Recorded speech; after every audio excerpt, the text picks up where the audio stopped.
The Chicago Bears trade for Jonah Jackson shows desperation from Ryan Poles to rebuild this offensive line, and also a heck of a lot of faith in Ben Johnson.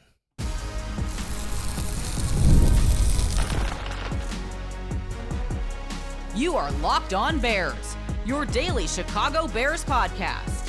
Part of the Locked On Podcast Network, your team every day. This is Locked On Bears, and I'm your host, Lauren Cox. I'm here to bring you your daily, in-depth Chicago Bears news and analysis. You can follow me on Twitter at CoxSports1, and you can follow the podcast at Locked On Bears on TikTok, Instagram, Facebook, Twitter, and the Locked On Bears YouTube channel, where you can keep up with all of our video podcasts as well. Thanks for making Locked On Bears your first listen today. We're part of the Locked On Podcast Network, your team every day. On the show today, we break down the Jonah Jackson trade, how he fits into this Bears offensive line, the risks involved, the upside certainly there for Jonah Jackson, and then what this means for where the offensive line goes from here, how this trade shapes the Bears' approach in both free agency and the NFL draft.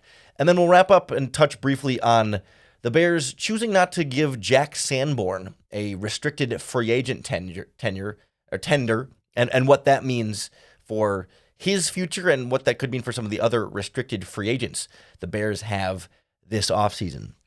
But the Jonah Jackson trade came in on Tuesday in a move that I don't know that it was a shocking trade by any means, but a little bit out of nowhere. It was like, oh, okay, they are going to trade for Jonah Jackson. And right away on paper, you can see where it makes a lot of sense, right? Jackson spent 4 seasons with the Detroit Lions with Ben Johnson. The Bears obviously have a very big need on the offensive line, and he was a Pro Bowler for 1 season under Ben Johnson. So the reunion can make a lot of sense, and he's a player who's certainly well regarded in the locker room, a potential leader up front who can be that guy that helps kind of guide these other Bears offensive linemen through how Ben Johnson wants things done and what Ben Johnson's system is going to look like in Chicago. You can also right away see a lot of the reasons to not like the trade. You can see the red flags pretty quickly right away. This is a player who played only 4 games last season for the Los Angeles Rams after they signed him to a big 3-year, $51 million contract. He was supposed to be their big splash offensive line free agent signing to solidify their left guard spot, and he suffers a shoulder injury in the second game of the season, misses a bunch of the year, comes back, plays a game, and then gets benched, and then ends up getting back in the lineup late in the season when they had other injuries on the offensive line. But between injuries and a benching, it was about as disastrous of a first year as anyone could have thought for Jonah Jackson. And now the Lions were eager to move on from him because he's owed $17.5 million this season and another $17 million next season. So the Rams saved a bunch of salary cap space by moving on from him. It's a large reason why the Bears only had to give up a 6th-round pick in order to acquire him. There's been some back and forth debate among the NFL salary cap experts out there about exactly how much Jonah Jackson is going to cost the Chicago Bears against the salary cap. I tend to trust and prefer the numbers from our friends at overthecap.com, but my read of the situation is that the people over at Spotrac have the numbers correct in this case. There's a debate as to whether or not Jonah Jackson's roster bonus, this guaranteed money on his contract, whether that money is spread out over multiple years or whether the Bears have to pay that all this year. That's not been confirmed officially either way, but if the Bears have to pay it all this year, then he will cost $17.5 million against the salary cap this season. If that money is spread out, he will only cost about $12 million against the salary cap this season. So almost a $6 million difference depending on how this number comes in. But that is still a heck of a lot of money to pay a guard who the Rams didn't want anymore and who was a massive free agent bust for them. There were some similarities to Nate Davis in terms of what they expected versus what they got. The important caveat there is that Nate Davis had off-field issues in Chicago, right, in terms of effort and participation and practice and stuff. Jonah Jackson has not had that. So there you can rest assured that won't be an issue here with Jonah Jackson, but it's clearly like this is one team's trash that you're hoping becomes another team's treasure in this case. And it's tough because it feels almost impossible for Jonah Jackson to play up to his current salary number. His contract right now averages $17 million a year. His cap hit this season could be as high as $17.5 million. And that's going to make him, for now, the 7th highest paid guard in football. Trey Smith's contract will surpass him and then make him the 8th highest paid guard in football.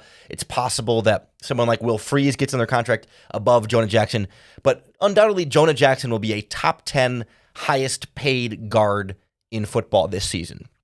He certainly did not play like a top 10 guard last season. I'm not sure that he was ever a top 10 guard with the Detroit Lions, although he was a solid starting player, but not a top 10 player. Like, part of why the Lions paid him the money they did was they were expecting that as this player is now 27, 28, 29 over the 3 years of his contract, that he would keep getting better entering the prime of his career and play more like a top 10 player at his position. But instead, he has gone backwards in that regard in terms of the play on the field. And the other challenge here is the injury situation. Yes, he missed most of this year with a shoulder injury, and maybe that could explain some of why he comes back from injury, plays poorly, and gets benched, and maybe the shoulder wasn't fully healed or whatever, or maybe it was just affecting him in some way, shape, or form, and maybe he was dealing with some lingering stuff before that. Like, I'm willing to meet you at, we write off this Rams year and say not necessarily reflective of who Jonah Jackson is. That is not unreasonable to try and make the argument for. The problem is Jonah Jackson has had injury issues before this, and I think was at times a little bit overrated before this. But let's focus in on the injury thing here, just briefly here, because you'd be surprised to know that Jonah Jackson has ended up playing a similar amount to Tevin Jenkins, and that feels like the bigger red flag here. Over the last 3 seasons, Jonah Jackson has played between 65 and 70% of the snaps each year. Tevin Jenkins has played about 65 to 55% of the snaps each season. So Jackson has played a little bit more than Tevin Jenkins, but generally, these are two players who over the last 3 seasons have missed at least a handful of games every year and haven't been consistently in the lineup for your team. And that's the whole reason the Bears aren't expected to pay Tevin Jenkins, is because of these durability and availability questions. But it's a little bit head-scratching to me that they wouldn't pay Tevin Jenkins a big contract because of those concerns, but they will use a draft pick to trade for Jonah Jackson and then pay Jonah Jackson more than Tevin Jenkins would cost, while Jonah Jackson has a similar history of injury concerns dating back to his days in Detroit. The difference is Ben Johnson knows Jonah Jackson and has worked with him for 4 seasons and is certainly the puppet master behind this trade. They don't make this trade if Ben Johnson doesn't want Jonah Jackson, doesn't endorse Jonah Jackson, doesn't push for Jonah Jackson in this trade.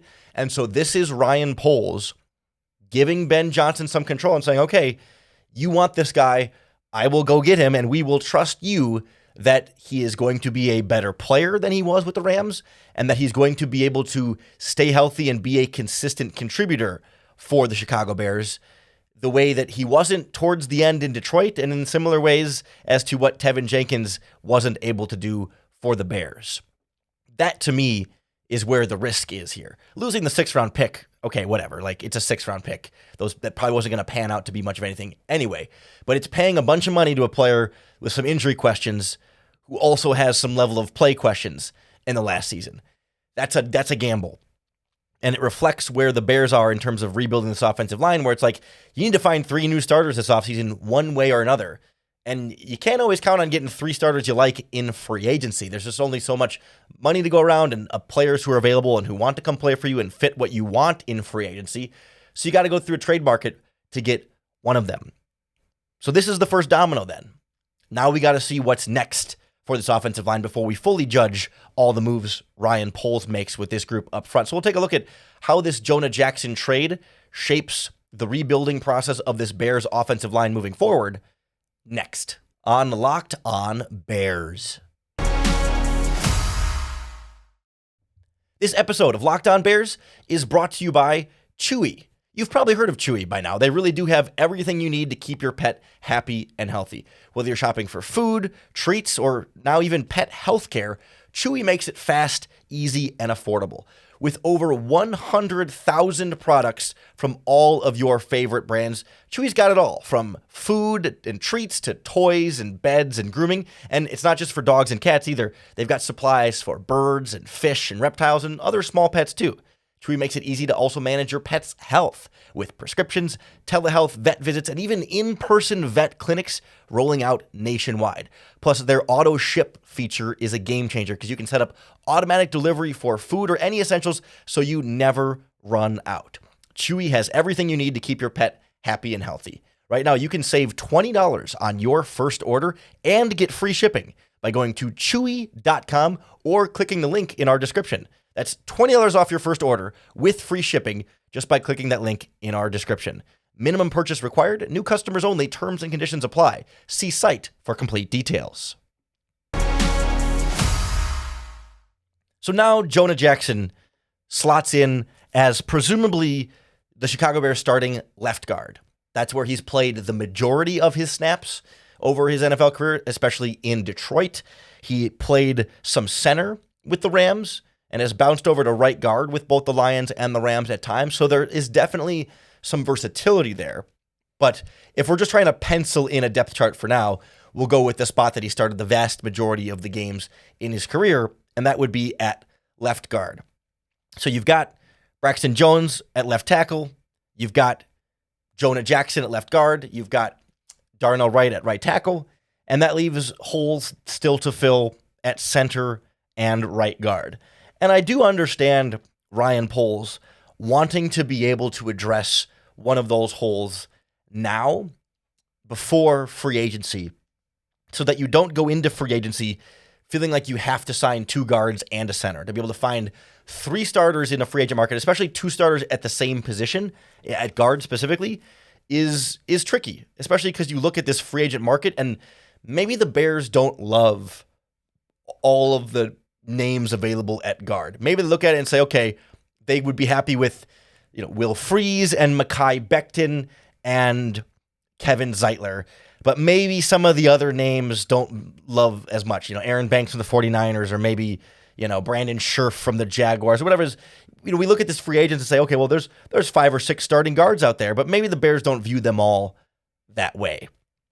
And maybe the Bears look at that and say, hey, there's 5 or 6 or 7 or 8 starting guards out there, but there are more teams that need starting guards than there are starting guards available to hit free agency. So maybe Ryan Poles looks at this and says, I don't know if I can land 2 of these guys without drastically overpaying them. And I don't want to get in this position where I'm in these desperation bidding wars to go out and sign a free agent to more money than I want to spend on them. Maybe that's how I end up landing with a Nate Davis type of situation again.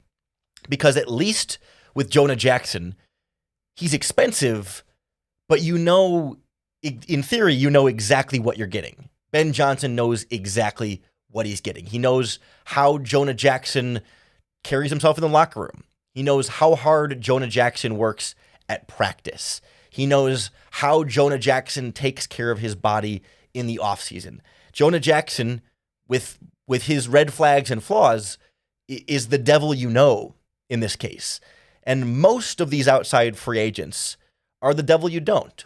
You can watch Mekhi Becton's tape with the Eagles. You can watch Will Freeze's tape with the Colts, or whichever of these players you want to pick.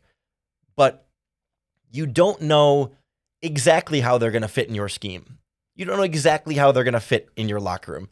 You don't, even with Jonah Jackson, like Ben Johnson knows Jonah Jackson's medicals prior to this year. He doesn't know exactly what happened with the Rams, but he has more information on the injuries he had in 2023 and 2022 than any other coach outside of the Lions and the Rams, I suppose, or just the Lions, I suppose. So he has a better sense of what those injuries are compared to somebody like Will Freeze, who's also had some injuries that you just aren't as familiar with.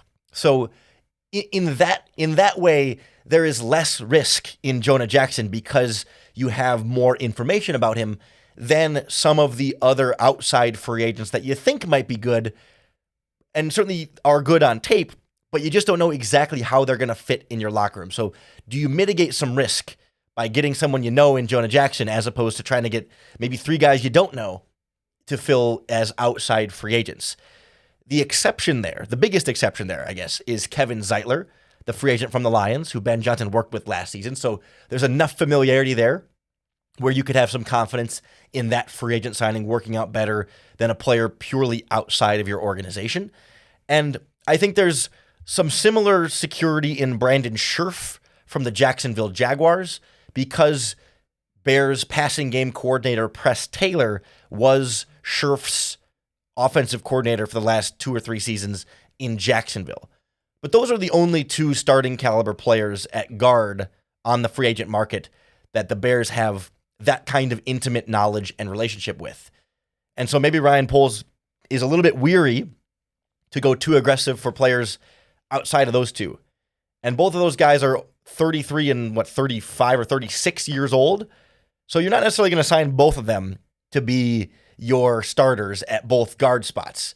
Maybe you sign one to be the other guard opposite Jonah Jackson, and boom, you have a lot of familiarity and comfort with both of your guards, and they feel like then less risky acquisitions there as opposed to outside guys. But I do think there's something to be said about not liking this guard market as much and feeling like, hey, Jonah Jackson might just be, less than ideal, but you got to do something. And you got to fill this offensive line somehow in some way, and maybe there's a little bit more familiarity there. And maybe that can free you up to be more aggressive at center then. Maybe you say, okay, I'm familiar with my left guard. Let's go out and get Drew Dahlman at center. Maybe they feel like that can be a position they can spend a little bit more at because centers don't tend to cost as much as guards. And then guards don't tend to cost as much as tackles. But Dahlman you could get for, 12, 13, 14, $15 million a year and be the top center in free agency and feel like, wow, you really solidified that spot. You've got Jonah Jackson next to him, and then you could still get somebody like Kevin Zeitler for cheap or Brandon Scherf for cheap if you wanted to. You could still swing for the fences if you wanted on a more expensive guy like Will Freeze or Mekhi Becton or however this ends up playing out for you in free agency. But keep in mind, you might want to spend bigger money on a pass rusher like Khalil Mack, like Josh Sweat, or maybe you just want to spend more on the offensive line and spend a little less on someone like Chase Young. Like, that's how the Bears need to balance this out. What's clear to me, though, is that regardless of who the Bears sign, I want to see this team draft a guard early to be Jonah Jackson's potential replacement next year. Jonah Jackson's contract is essentially fully guaranteed for this year and then has no guarantees for next year as it stands right now. So after 1 year, the Bears could cut Jonah Jackson and not owe him anything and clear up a bunch of salary cap space. So this is a 1-year rental with the possibility for a second year, or you could work out some kind of contract extension if he's really, really special or something. But presumably, you might need to replace Jonah Jackson next offseason. I would like to see a 2nd or 3rd round pick at guard to be Jonah Jackson's backup this season so that a year from now, that player can step into the starting lineup.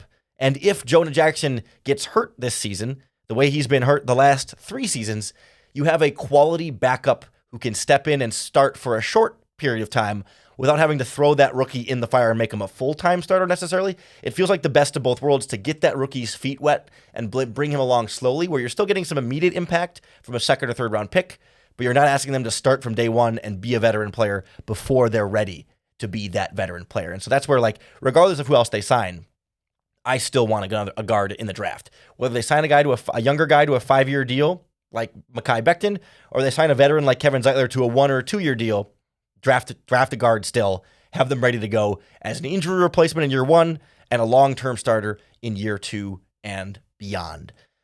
So hopefully that puts a little bit of a bow on this Jonah Jackson transaction. But it wasn't the only Bears transaction of Tuesday. They officially decided not to issue a restricted free agent tender to linebacker Jack Sanborn, who now becomes an unrestricted free agent who can negotiate with any team and could easily sign away to someone else in free agency. But I'm not so convinced that means that Jack Sanborn's going to play somewhere else next season. So we'll kind of go through the restricted free agency logic here and why this same move could be coming for a couple other Bears players you'd like to keep around next on Locked On Bears.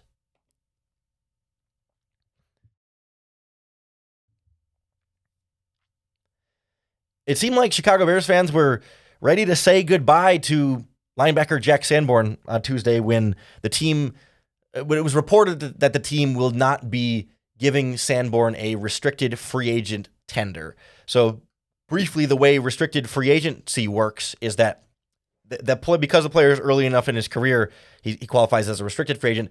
The Bears essentially have to offer a player a preset amount. There's a restricted free agent tender amount. It's $3.26 million. You can tender that player and say, hey, we're offering you this 1-year deal at $3.2 million. And then as a restricted free agent, that player can go negotiate with other teams, but the Bears have the right to match any contract that player would agree to with another team to then allow them to stay with the Bears. But in order to do that, you have to offer him that 1-year, $3.2 million deal to have that first right of refusal on any of his contracts. That's a preset amount for players who were not drafted in the first or second round in the NFL. The Bears look at that with Jack Sanborn and say, he's not worth a 1-year, $3.2 million deal. You might want to keep Jack Sanborn around, but you don't want to have to offer him $3 million to be a backup linebacker who, plays occasionally in base defense, but doesn't ultimately end up playing all that much. He's a valuable special teams player, but that's more than you're going to want to spend on a special teams player. Like if you look at some other linebackers in the NFL, like Zach Baun of the Philadelphia Eagles this season, signed with them on a 1-year deal that ended up getting up to $3.5 million on that contract, and he's about to cash in as a huge deal. Like that's the kind of player that gets the kind of money. Eric Kendricks signed with the Cowboys on a 1-year, $3 million deal. Malik Harrison with the Ravens is just under $3 million. Like these are a significantly higher. I mean, not to be insulting to Jack Sanborn here, but better veteran players get this type of money. Sanborn is an intriguing young player, but he's not a starter in any sense, and he's a good special teams player. Good special teams players don't get $3 million a year, at least not where he is at this stage of his career. And so it's not surprising at all that the Bears looked at Sanborn and said, listen, we might love you, but we don't love you $3 million worth. We can't afford to invest that much money in you, so we're not going to tender you. You will then become an unrestricted free agent, but that doesn't mean they can't still negotiate a cheaper contract with Sanborn and bring him back for $1 million a year, or maybe even $2 million a year, or whatever the number looks like. It's going to be less than 3. And the Bears are banking on the idea that Sanborn is not going to go out in unrestricted free agency and find a deal worth $3 million a year. I just don't see that happening. I think the Bears are then therefore smart in this case not to tender Jack Sanborn at such a high number that is required by the collective bargaining agreement. Sanborn could still sign somewhere else, and he doesn't have to give the Bears a chance to match whatever he negotiates. But I just get a sense, hometown kid, came here as an undrafted free agent, has a distinct role in this team. Like I would bet he probably comes back on a contract pretty near veteran minimum, and this is, much ado about nothing and nothing to panic about. And I want to keep that in mind because there are other players in a similar position on this Bears roster as Sanborn who are set to be restricted free agents that I would expect, for all of the same reasons, won't receive restricted free agent tenders. Not because the Bears don't want them, not because the Bears don't want to re-sign them, but because the Bears don't see them as worth $3 million a year. Great example of this, center Doug Kramer, 6th-round pick from a couple of seasons ago, has kind of been long the third-string guy, but ends up playing some significant snaps this season and plays some fullback, of course. He is a restricted free agent. The Bears may want to bring Doug Kramer back for training camp and to keep trying to develop him, and he could be a third-string center and, see where that might goes. But you're not going to give Doug Kramer $3 million. He's going to get a veteran minimum contract. And so the Bears are not going to tender Doug Kramer. I can almost exclusively say that now, right? Like there's no way they're going to tender Doug Kramer. He'll be an unrestricted free agent, and maybe they let him walk, maybe they don't, but it has nothing to do with whether or not they tender him or not. A couple of other players in this conversation.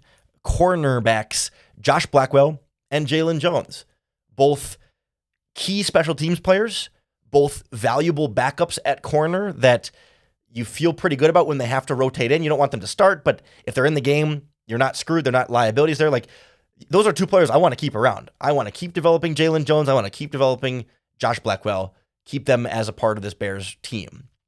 But when we're talking about your number 4, number 5, number 6 cornerbacks on the depth chart here, probably 4 and 5, if we're going to be generous. Like, you don't pay your number 4 and 5 cornerbacks $3.2 million a year. Like, that's just not how roster financing works here. And so likely the Bears won't tender Josh Blackwell and Jalen Jones, and they will enter unrestricted free agency and potentially have the opportunity to see what other teams might be willing to pay them. So, it could be that Sanborn and Jalen Jones and Josh Blackwell, they want to go to Dallas and play for Matt Eberflus. I mean, you never know, like, how or which coaches they want to follow to other opportunities here.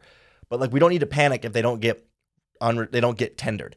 The one player who might get tendered, depending on how the Bears want to play this, is defensive tackle Chris Williams, who they traded for from the Cleveland Browns right at the end of training camp before the regular season. He's someone they could see as a potentially valuable piece of their defensive tackle rotation. And while $3 million would still be overpaying for him, I think it's less of an overpay. And if they just traded for him and they want to see a future with him, I could see them tendering him and keeping him on that kind of a deal. But that still feels like more money than they like to pay. Like, we're talking about $3 million here. Like, that's what they gave Coleman Shelton to be their starting center this season, right? That's more than they gave Mercedes Lewis, more than they gave Travis Homer, more than they paid their long snapper, like more than they paid Matt Pryor. Like, it's a lot of money. And I suspect they might not tender Chris Williams, but the person who has the best chance to be tendered is Chris Williams, because he has some upside as a defensive tackle pass rusher. But that's about it. I think the one red flag for Sanborn is that this gets reported now, because a lot of times with these restricted free agents, you might just agree to a contract extension with them and then never even have to deal with the tender. Like, you're perfectly available now to just say, hey, would you take a 2-year, $4 million contract? And they could say yes, and boom, there's never a restricted free agency to hit. The Bears doing this with Sanborn suggests that Sanborn wants to see what his number might be from other teams before he agrees to a deal with the Bears. That could mean he ends up signing with another one of those other teams, especially if they're willing to pay him more than the Bears might be willing to pay him. That, I think, will be the same dynamic for Blackwell and Jalen Jones and Doug Kramer and Chris Williams. They could re-sign with the Bears ahead of free agency and stick around and never have to deal with tendering or any of that. If the Bears decline to tender them and they hit unrestricted free agency, then that means they didn't want to just sign a cheap deal with the Bears. They wanted to see what their market looks like. And anytime you add other bidders into the market, it increases the chance that they might leave the Bears. So we'll keep an eye on what happens in restricted free agency for those guys. Certainly not the end of the world if the Bears lose them, but Sanborn was one of these sort of fan favorite guys that I want to make sure we sort of explain how that situation works, what it means, and what it doesn't necessarily mean for the linebacker. If the Bears make more trades like Jonah Jackson, more free agent tenders, or do anything with their own free agents, you can be sure we'll break it down for you right here in the Locked On Bears podcast. So make sure you hit the subscribe button on YouTube or wherever you listen to podcasts. That's going to be the best way to keep up with all of our daily, in-depth Chicago Bears news and analysis. Thanks for making Locked On Bears your first listen today. We're part of the Locked On Podcast Network, your team every day. And that includes all of your favorite teams. So if you're looking for a second listen, check out any of our other Locked On Podcast Network shows. We cover all of your favorite teams with our Locked On Bulls podcast, Locked On Cubs, Locked On White Sox, Locked On Blackhawks, all of the 4 major sports, plus a bunch of college programs across the country. We've got a Locked On podcast for you today. I also wanted to give a shout out. I don't have a name to the Locked On Bears listener, but I heard from Ross Jackson and Locked On Saints that he was out celebrating Mardi Gras with one of our avid Locked On Bears listeners. So if you were out celebrating Mardi Gras with Ross Jackson, salute to you. Thanks for tuning in. Thanks for making Locked On Bears a part of your listening habits. And I hope that tuning into Locked On Bears makes it easier for everyone to bear down.